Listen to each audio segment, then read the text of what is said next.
Early access within the gaming world offers fans the rare chance to get an early peek behind the curtain for some of their favorite games. But we wanted to sit down today to discuss this idea of if devs should charge fans for this preview. Now, why are we doing this? Well, that's because this is a hot topic.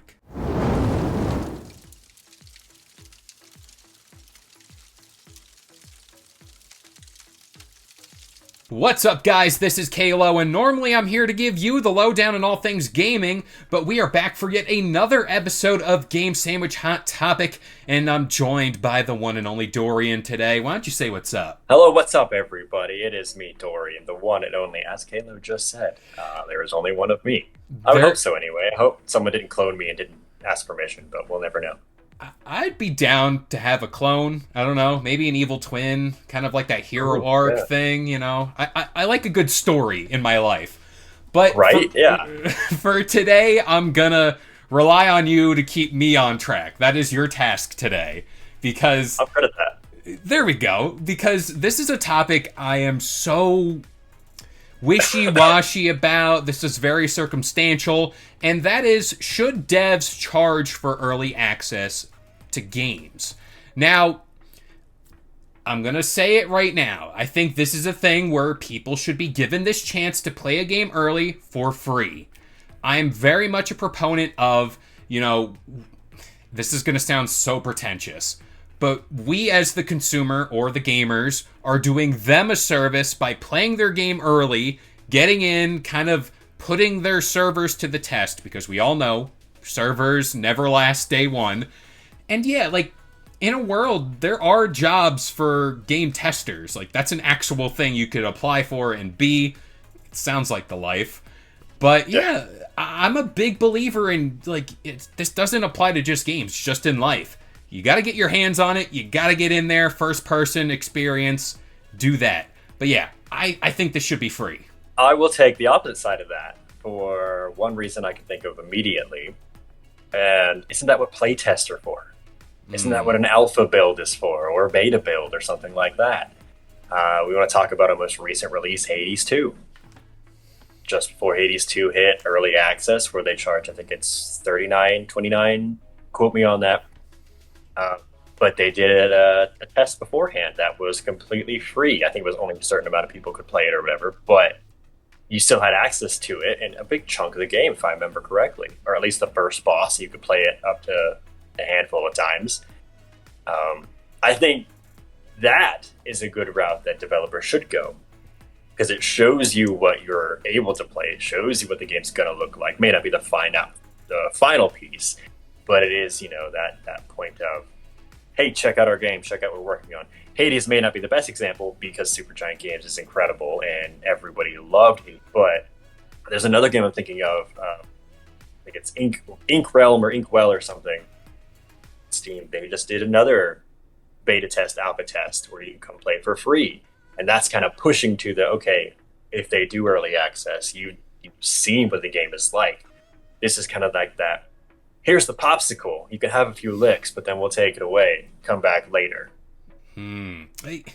It's just my thing, and I guess I've been burnt too many times in the past where essentially in these early access stages, it's in the name, but you're getting a very incomplete build of a game, and it's like, all right, I also have another question following all this, but, you get the early build of the game. Should they really charge a premium for that? I mean, you're going to expect bugs. This is what you sign up for, essentially. But, I don't know, charging, let's say, they do, pre-order bonus now for early access and stuff like that. So, $5-10. The last time I pre-ordered a game, I could not tell you. From GameStop. That was me. I was doing all that. But midnight release, yeah, the midnight releases. But I don't know, it just feels weird charging for an incomplete product, and then you're gonna be like, hey, in a few months' time or a couple weeks, here's the full game, $60, take it, or 70 now, take it or leave it. 70 now, right? And it is weird. I could see the side of that to be like, here's a, $5 beta build. I mean, I remember when Baldur's Gate 3 came out in early access, right? Might not be another good example because Baldur's Gate 3 is taking home all these games of the year. But they charged, I believe it was full price for the game. Like, here's the early access build. It's only Act 1. But you will get the full game eventually. We don't know when that is. But you'll get it in like 2 or 3 years. But as someone who was a big fan of D&D, it also comes down to, are you a fan of this game? Are you a fan of the content they're putting out? Are you a fan of the studio? Like Supergiant and Larian, everyone knows them from Divinity and Hades and Bastion and Transistor, right? But say you have a smaller indie game, do you have enough juice behind you in your community to where you could say, hey, we're going to charge you $5 for this? Or do you put it out there for free, the early access build, and then say maybe keep it up for 2 weeks and then take it away, right? I'm currently playing a game that I actually can't talk about it yet, but they've given me access to it. And they said, you have, so many days to play this, talk about it, do whatever, tell us what's going on. And then after that, we're going to discontinue this key that we gave you. And then later on, we'll put it back in early access with the updates that you've made or suggestions from the community. Now, I'm going to go, and I normally never deal in absolutes, only the Sith do that. But games like Call of Duty, Madden, any of those big AAA games, I think they should not charge you. I think they're too big, I don't want to say refined, but you know what I'm kind of getting at. Like, they're established big games. They should not be charging you. They've made enough money. I have a whole nother hot topic we could do about 2K games. I'll just say it right now. Hot take.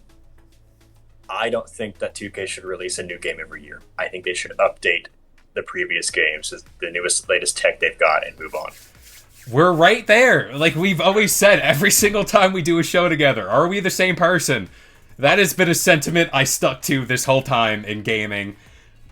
But we'll get to that at another point. Now, the future. Now, this is where I hope you keep me on track here. I look at a game like Ark Survival Evolved. Famously, it's been in early access for God knows how long. Then they fully release a game. Then they release Survival Ascended, which is apparently the better build of the original game. But make it make sense, they're releasing Ark 2 in a couple of years, or however many years. It's like, why are you... Alright, first of all, you did your game preview phase, or early access phase. Then you release the full game, but then you're like, wait a second, here's the final version. But then you're in between the second game of your first installment. I don't understand, how they get away with all that. It is a great question. I'm going to try to keep you on track. Here's just, I am not a game developer. I don't make games. I cover them. But from a viewpoint of Ark being in early access for however long it's been, I view it as a point of, the game's been out for it's been more than 5 years, right? I feel like it's been that long. Maybe they're looking at it as a full-on... Was it free? Do you pay for it? I paid for it. Okay, so you do pay for it, but there is a free version? I don't think so. Maybe not. Maybe they're just a demo. So you pay for it, right? And maybe they're like, okay, we're going to see how far Ark runs. While we're paying for this early access, what if we take all of this content and suggestions the community saying and make Ark 2, and that's actually our first release? It just feels weird with that. I know it's weird to figure out and put a label on it, but to me it's just you say you're in early access for so long, then you go, all right, this is build 1.0 or whatever, and then you're like, but wait, here's an upgraded version that doesn't really need to exist. Why can't it just be a patch to an older, the actual build of the game? I don't know. That's just Ark, just in a nutshell right there, because I don't know. But sorry to interrupt you. Yeah. So I just looked it up. Ark Ascended is $45. Yeah. It's on Game Pass, I think, too, but still. But still, right? I think the prime place to play Ark is on PC. Mm-hmm. Just going to put that out there, Xbox fanboy. But still, it's a weird thing to think about, because if all games did this, at what point do you say, I'm done playing it until they release the full version? Or I don't know. right? Because Ark's been in early access for a very long time. I thought it was fully released. I'll be honest with you. I racked my brain whenever we first talked about doing this episode. I'm like, companies like do this all the time where they're like, we're in early access for like 2-3 years. It's like, at what point do you put the concrete, like, hey, this is when we're coming out, build 1.0, and a thing like Ark, like you just said, I don't know when it changed over from official to game preview to now Ascended. It's like it's all blur, and it's like, all right, which one do I actually play? Again, when you're looking at people outside of us who cover games, who talk about them like religiously, are they going to be able to differentiate, all right, this is Ark Survival Evolved, this is Ark Survival Ascended. What is the difference? They look the same, they play the same, feel the same. I can't really tell. Right, and when Ark 2 comes out, we know it's coming. What's the standout from Ark Survival? What makes it different? You can't just put a 2 at something and then say this is a sequel, right? Oh, I got it. It's Vin Diesel. Vin Diesel is in the game. That is the difference. That is the $70 price tag. That is why we're paying it. Because of Vin Diesel and family. All about family. Yeah. Wow. Okay, all right. Look at that. We're right on it. Now, I look at a game like Cyberpunk now. Despite all of the delays, it would have benefited so much. It honestly wouldn't have been in the state it was if it went into early access. I could be wrong if it did have a period like that, but again, how many times in that year leading up to the game did we get those little yellow boxes every so often on Twitter at the time? Rest in peace. You know, and it's like, all right, early access. The game was horrible in early access, but upon release day, hey, they fixed everything. They should have done it with Cyberpunk here. And that could be a publisher being like, no, we want this game out now. Mm-hmm. Like, it also comes down to money.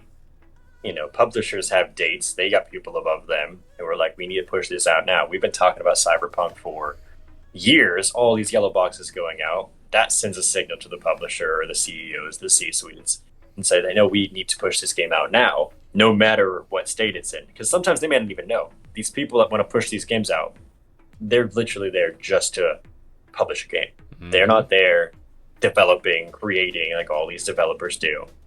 Again, that's all hearsay right now. All of this could come down to publishers being like, we want to do this, but then again, it could be the entire team being like, we're not ready, or we are ready, we're going to push it up. I remember when Baldur's Gate, Sven Venke was like, yeah, we're not quite ready yet. We thought we were going to be, it's going to be 6 more months. Okay, we're going to push it back a little bit. Okay, now we're ready. It's tough. It's tough. And I kind of want to bring up a game that is on the horizon here, GTA 6. The legendary game that is finally going to lay GTA 5 to rest. I also didn't realize or remember that game came out on the 360. Just putting it out there as far as how long this game has been here with us. We all know the game's story is going to come out first. It's run of the mill. You got to play the story. Then a few months later, GTA Online comes out. I think in this world, I think Rockstar should do something and get ahead of everything, because we all know GTA 6 is going to break the internet, just break everything. Hey, if you play GTA for this amount of hours in GTA 5 Online, you get early access. I think early access, depending on, like, hey, if this is the game's 5th entry, if this is the game's 2nd, playtime should come into effect on Steam, on Xbox, or whatever.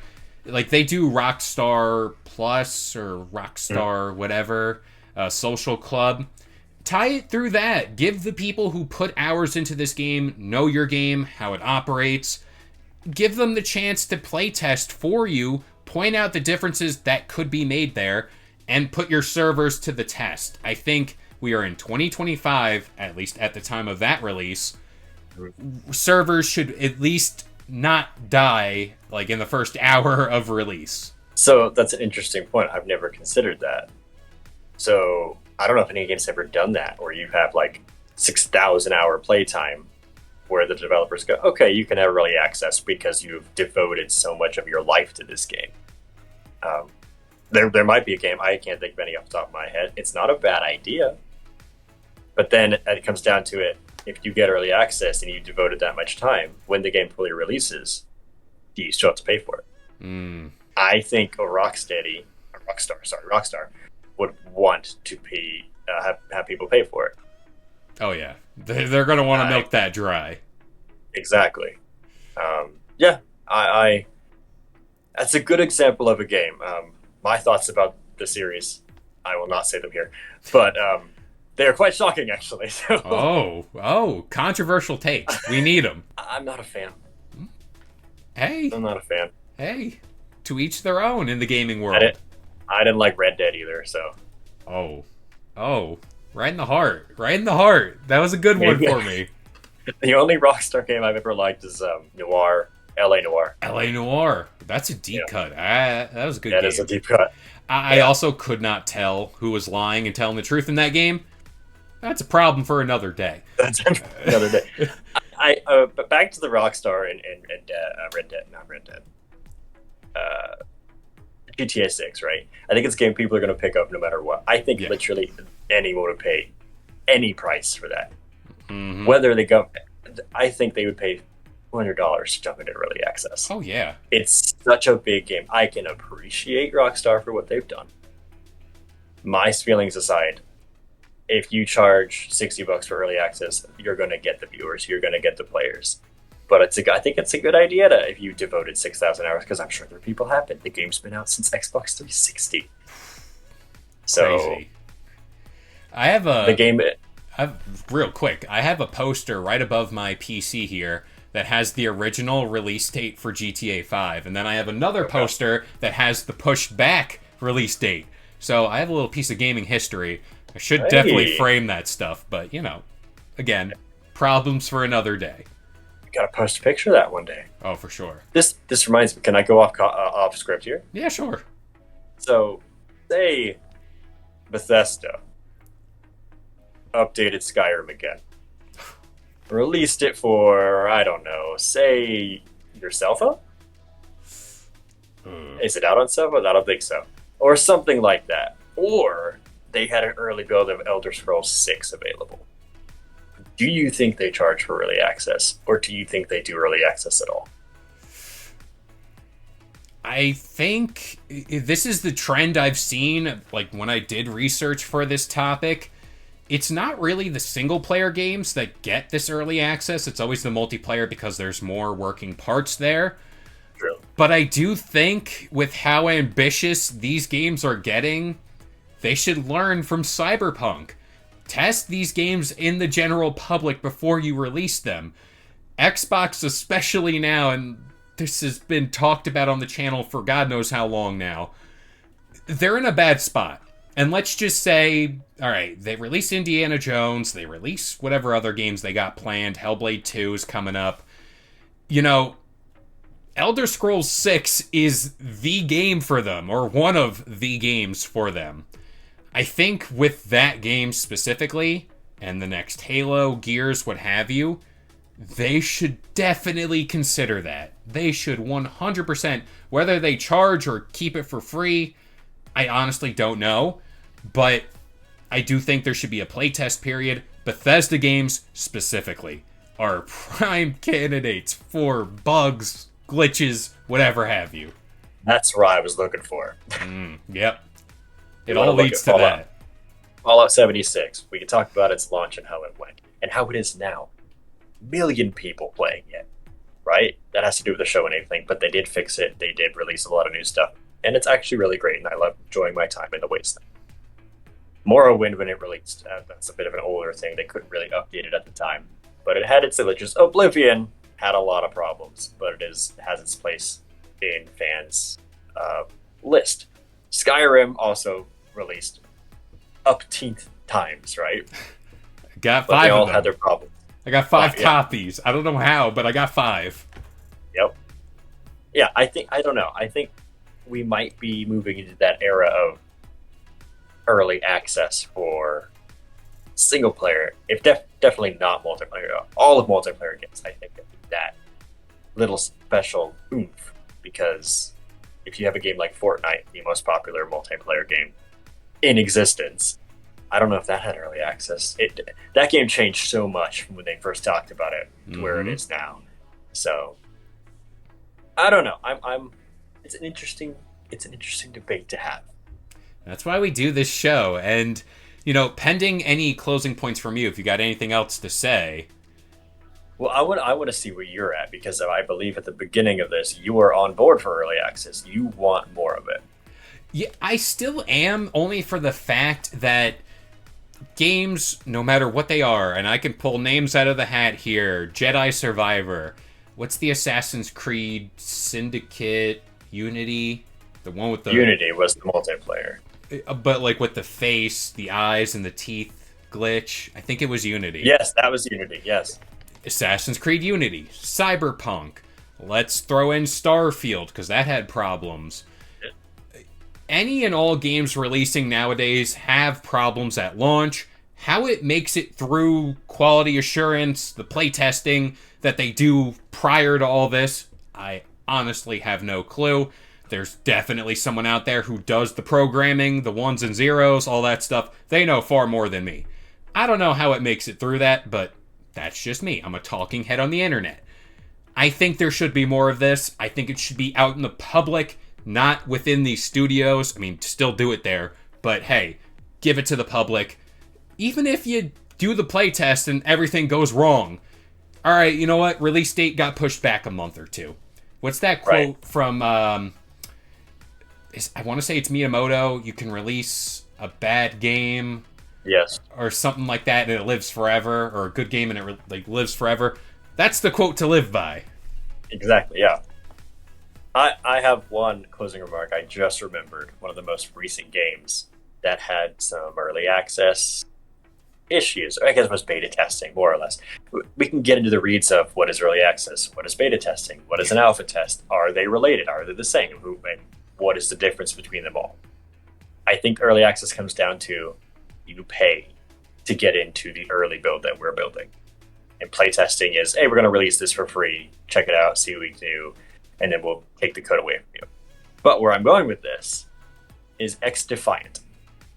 I got into the alpha or whatever build they were doing. They did a ton of them.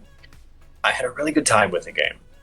But the developers were constantly pushing back this release, right? Constantly there were problems. And they said, I'm going to misquote, but more or less, internally, when they would test the game in their own studio, it ran fine. So they were like, hey, we're going to release the game. It's fine. But then when they did test outside the studio, they discovered a slew of problems. Internet speeds, lag, you name it. All this sort of stuff they couldn't do inside. And that's where I think early access or beta testing, whatever you name it, comes into play. I will take the standpoint of if a studio or developer feels they have a percentage of the game complete that is enough for people to play, and they feel comfortable charging, why not do it?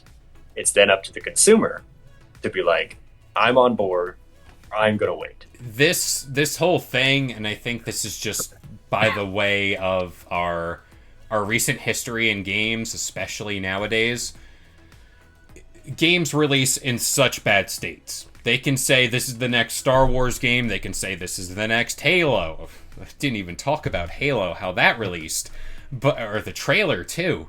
But it's always coming back to games are $70 nowadays. That is a big investment for normal people to make. And outside of the real crazy fanatics, enthusiasts that we are, people invest the $70 into like one or two titles a year. We're here playing everything under the sun to talk about it and be informed about it, while regular old Johnny's out here, he just bought, let's just say, Jedi Survivor. He's rocking with that, and that's his game. That's what he wants to play. And I think they owe it to those people to be like, hey, you know what? We really got to make sure this game releases in a good state. For us, it sucks to say, but we can move on to the next game or whatever. That's the problem too. You move on to the next game, you might not look back and say, like, that game was horrible and broken and blah, blah, blah. All right, moving on. 100%. 100%. I mean, like, we constantly play game after game. It's like, okay, moving on. It was great. It was bad. It was really good. But and how the next greatest thing is here, right? Yeah. Hey. My back catalog, I was just talking about on, I want to say the cutting board, we did a Fallout episode. I said I just beat Jedi Survivor like 2 or 3 weeks ago. And I beat it fully updated. I didn't have a problem. If I played it closer to launch, I would have ran into a problem, probably never picked it up again. But here I am, back, and I beat the full game. No problems. I enjoyed it. But that goes to show you, like, hey, after a while it gets patched, but again, up front, I think it should just work, you know? Let me pop my cartridge in and play. I'm gonna go back to like original Xbox or PlayStation days, right? They release games. I don't remember one ever just being broken. They just work. Like to a point where it didn't work, right? There were some broken parts and you get past them, or you're like, it's part of the game. Yeah. But every game I ever played growing up just seemed to work. I can go get my cartridge of DK64, pop it in right now, and it plays. It just plays. Mm-hmm. It's a normal game. Control, theme aside, and blah, blah, blah, whatever have you. That's fine. But the point is, however many years later, it still works. Whenever it released, it worked. And nowadays, you breathe on a game that you install, and everything just goes. And that's the problem. Yeah. I agree. I can see both sides of it. I don't know. I'm going to end my closing comments if we were to wrap it up. I can see the benefit of early access. It's not for everybody. I've only ever purchased one early access game, and that's because I was into the developers and into the theme of it. It was Baldur's Gate 3. I'm waiting on Hades 2 for full release because I want that story to be with me from the day I pick it up to the end. I want to play everything as is. There we go. It's just, I also think it depends on the game, the studio, like what you were saying. But yeah, like early access, I think it's going to be still a big thing moving forward. More studios should use it and just not charge for it. Get the feedback. It's valuable. I promise you, any studio person listening, if you do, you're going to get valuable information. And that information you can use before you launch the game and make more money. That's when their ears perked up. They were like, more money, the dollar signs flashed. But at this point, I'm going to do my favorite part of this show and pass it off to the audience. What are your thoughts on early access games? Do you like them? Do you hate them? Is there a place for them? What do you just think of the whole business concept there? And if you want to talk about more games, join our Discord. Links to that is all in the video description down below. We're constantly talking about games and whatever have you and all that. But for the sake of passing it off to the one and only Dorian for the sign-off here today, because I am running out of my breath, here you go. It's all to you. You're running out of breath. I'm recovering from sickness cough. Sorry. We can combine. We can combine our powers. Yes, I was shaking my head. Follow us on Discord. Join our Discord. Check out the website, gamesandwich.com. We are a small team working to make content for you, covering games that we all love to play, whether it's the big AAA game or the smallest studio release on Steam. We love talking about games, their stories, and the people that make them. And we couldn't do this without you. So join our Discord, check us out, come hang out with us, talk about games, and share your favorite early access game in the Discord. We'll throw it out there. There we go. I've been Kalo, joined by Dorian, and we'll see you guys next time. If you enjoyed today's debate or want your weekly dose of gaming news content, consider subscribing to Game Sandwich for content just like this. And we'll see you guys next time.